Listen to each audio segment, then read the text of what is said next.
Chaque film a toujours un héros et un anti-héros, qu'on appelle ici notamment l'ennemi. Le monde est ainsi fait. Il est fait de combinaisons binaires entre le 0 et le 1, comme une combinaison informatique. Le chaud et le froid, le yin et le yang, le bien et le mal. L'homme que nous allons voir aujourd'hui a porté le mauvais rôle dans l'histoire de la RDC. Il est souvent présenté comme étant le méchant de l'histoire. Nous avons longuement hésité avant de le présenter dans cette série réservée aux héros. Mais en regardant de près son histoire, nous allons nous rendre compte que ce rôle, il ne l'a pas toujours porté. Je suis Trésor Mutombo, jeune Congolais et entrepreneur en communication. La guerre a failli, je crois qu'il est temps d'accepter la paix. Comme je l'ai dit, nous allons aujourd'hui parler de Joseph Désiré Mobutu, qui est présenté dans ce livre Mobutu de Jean-Pierre Langelier. À travers ce livre, nous allons étudier ensemble sa vie et comprendre comment il en est arrivé à détruire tout un pays.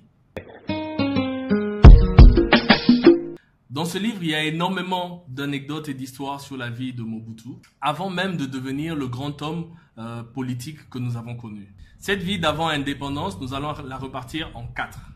Tout d'abord, la tendre et douce enfance. Joseph Désiré Mobutu est né le 14 octobre 1930 d'une certaine Marie-Madeleine Yemo et d'un père inconnu. L'auteur ne nous donne pas plus de précisions, mais juste avant sa naissance, sa mère se marie à un certain Albéric Bouemani, qui est cuisinier d'un juge substitut du roi, un certain monsieur Delcourt. Durant son enfance, la femme du juge apprécie beaucoup le petit Mobutu. Elle va lui donner accès à la grande maison, à la grande vie. Elle l'emmène se promener, lui apprend à lire, lui apprend à écrire. Mobutu est même inscrit ici à Kinshasa, à l'école Sainte-Anne.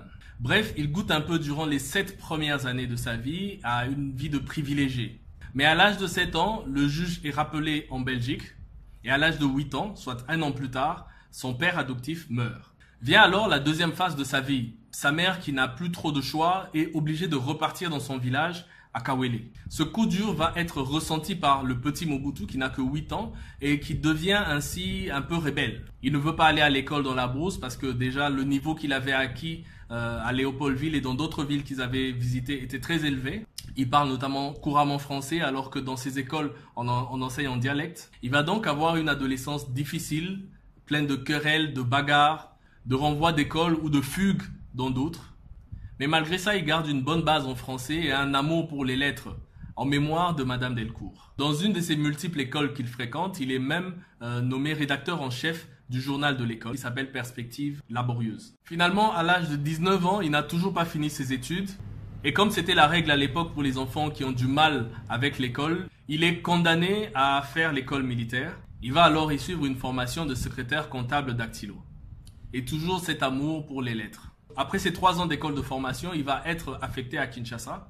Et dans son travail, là aussi, on va lui demander de tenir le journal de l'armée en lingala qui s'appelait Sangoya Biso. Alors que ces 7 ans de contrat avec l'armée touchent à leur fin, Mobutu se prépare à la reconversion à la vie civile. Évidemment, c'est vers le journalisme qu'il va se tourner. Il va être engagé dans un journal de l'époque qui s'appelait L'Avenir, sous un faux nom, vu qu'il était encore engagé avec l'armée. Et ce faux nom, c'était Jean de Bandi. C'est là, dans son travail de journaliste, qu'il va être appelé à côtoyer tous les grands politiciens de l'époque, tous les grands leaders noirs de l'époque, notamment avec sa rubrique qu'il animait dans ce journal qui s'appelait La Cité sans voile. C'est aussi à ce moment qu'il rencontre un autre leader politique qui lui aussi était un amoureux des lettres, Patrice Emery Lumumba. L'auteur explique par exemple que Mobutu l'aidait à rédiger et à corriger ses discours. Mais pour arrondir ses fins de mois, il travaille aussi comme agent de renseignement pour la Sûreté nationale, l'ANR de l'époque. Avec sa casquette de journaliste, il a la possibilité d'espionner tous les politiciens noirs qui le considéraient comme étant ses amis. Notamment son ami Patrice Emery Lumumba. Et en contrepartie, on lui glissait quelques billets par les agents de la Sûreté. 1 an avant l'indépendance, il bénéficie d'une bourse pour l'Europe, pour la Belgique. Pendant la table ronde, lorsque Patrice Emery Lumumba est finalement autorisé à rejoindre les débats, il prend Mobutu comme son parsec. Et Lumumba va lui demander quelques mois plus tard, alors qu'il rentre ici pour battre campagne pour les élections, il va lui demander de le représenter lors de la table ronde économique qui se tiendra des mois plus tard en Belgique. Il va y rester jusqu'à la veille de l'indépendance. Il va revenir au pays et intégrer le cabinet de Patrice Emery Lumumba jusqu'à comploter contre lui et le trahir en 1961. Le reste de la vie de Mobutu, nous la connaissons très bien. Beaucoup la connaissent mieux que moi. Nous l'avons pour la plupart vécu. Ce qui nous intéresse ici, c'est de comprendre son apogée et de savoir comment il a fait pour qu'un pays aussi prospère que le Congo puisse devenir ce lambeau en 1997 lorsqu'il quitte le pouvoir. Il faut savoir que lorsqu'il prend le pouvoir en 1965, Mobutu réussit là où Patrice Lumumba avait échoué. Il a été un peu comme ce que Galilée a été pour Copernic ou ce que Platon a été pour Socrate. Et je vous explique. On a vu dans la dernière vidéo sur Lumumba que son souci de donner une indépendance réelle, notamment économique au pays, était à la base de la déstabilisation de son gouvernement et de sa mort. Il faut savoir que comme pour la France qui a su maintenir son influence dans ses colonies à travers le franc CFA, la Belgique au moment de la décolonisation avait aussi mis en place des stratagèmes pour garder son influence en RDC. C'est ce que nous avons appelé la table ronde économique. Elle avait littéralement dépouillé le Congo en fermant la holding qui gérait la Gécamine et en mettant malicieusement la dette contractée sous la colonisation sur la tête du jeune État. Sans l'avoir cherché donc, les Congolais se retrouvaient ainsi surendettés et sans avoir les moyens de rembourser. Dès les premières années de son mandat, Mobutu va donc entreprendre de retrouver cette indépendance économique, d'autant plus qu'à cette table ronde économique, il y était et il en avait gardé un très mauvais souvenir. Les discussions avec la Belgique vont être très longues, elles vont être d'abord des querelles, ensuite des menaces. On va aller jusqu'à rompre la coopération technique pour au finish aboutir à un accord gagnant-gagnant. La Gécamine devenait ainsi congolaise et l'argent pouvait couler à flot dans les caisses de l'État. Mobutu est à ce moment-là considéré à travers l'Afrique et dans le monde d'ailleurs comme étant un nationaliste qui a su faire plier la Belgique et ses grands financiers. Il faut rajouter à ce mérite d'autres concours de circonstances positifs. Le cours du cuivre au niveau international qui était très élevé à cause de la guerre au Vietnam, l'appui des USA et des autres pays en pleine guerre froide. Mobutu se retrouve donc courtisé par le monde entier et il va se mettre à pêcher. Pêcher par orgueil, pêcher par convoitise. Au lieu de consolider l'économie et faire bénéficier à la population de cette manne minière, il va commencer à se servir lui-même. Les démons du passé vont ressurgir. Ses habitudes d'enfant rebelle, têtu, bagarreur vont aussi réapparaître, mais cette fois-ci au centuple. Comme il le faisait déjà dans sa jeunesse en arrondissant clandestinement ses mois, Mobutu va vouloir combler ses envies de luxe en se servant dans la caisse de l'État. Lui et sa famille, une famille nombreuse, l'auteur parle d'environ 1000 personnes qui coûtaient à l'État 1000 $ par personne par jour, soit 1 million de dollars sortaient de la caisse de l'État pour combler les besoins de la famille présidentielle. L'autre péché par orgueil, c'est ces projets pharaoniques qu'on appelle aujourd'hui éléphant blanc, en pensant que le cours du cuivre allait rester toujours aussi élevé. Mobutu va voir plus gros que le ventre. Péché par convoitise en zaïrianisant les entreprises pour donner en cadeau à toute sa clique qui tournait autour de lui, ce qui va être un coup dur pour l'économie nationale. Après l'échec fracassant de sa politique, il va essayer de rattraper le coup en radicalisant, mais là encore ça ne se passe pas correctement. Il va pour la dernière fois faire une rétrocession en essayant de rendre aux anciens propriétaires leurs entreprises. Mais le mal était déjà fait.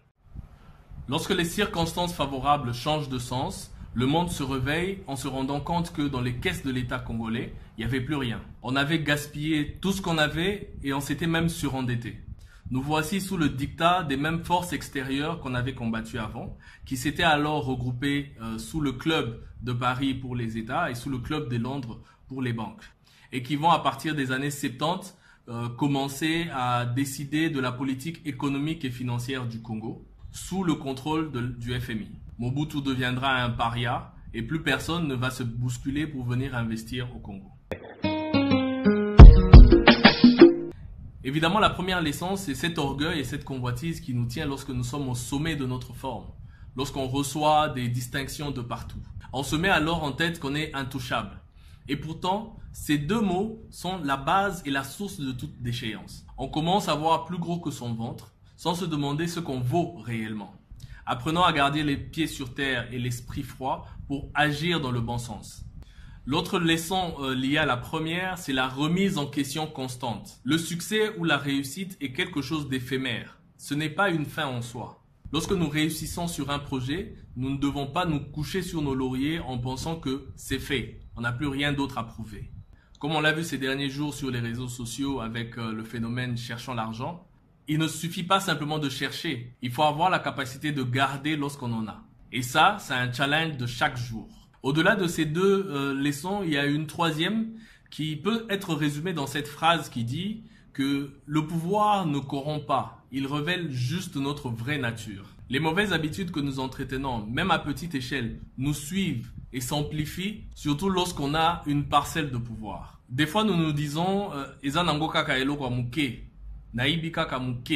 mais pourtant, ce sont ces petites actions qui plus tard vont avoir des grandes répercussions. Comme on dit, qui vole un œuf, vole un bœuf. Qui a bu, boira. Nous devons apprendre à lutter contre ces petits besoins, ces petites actions qui, au finish, on se dit que ça ne fait du tort qu'à très peu de gens, mais peuvent affecter un plus grand nombre. Et ces agissements seront à la base de notre propre destruction.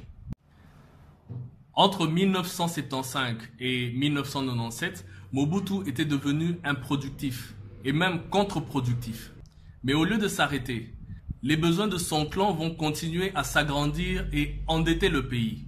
Erwin Blumenthal, un expert du FMI, va dire qu'il était plus facile de demander à un chat de ne pas attraper une souris que de demander à Mobutu de ne pas voler.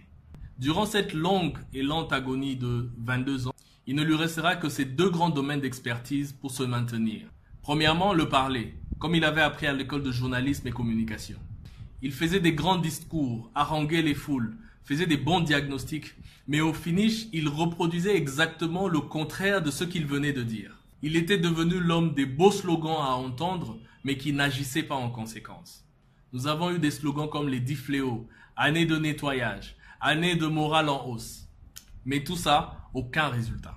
Et dans ce parler, il va convaincre toute une population à agir comme lui et à le suivre dans ce qu'il faisait, dans cette déchéance.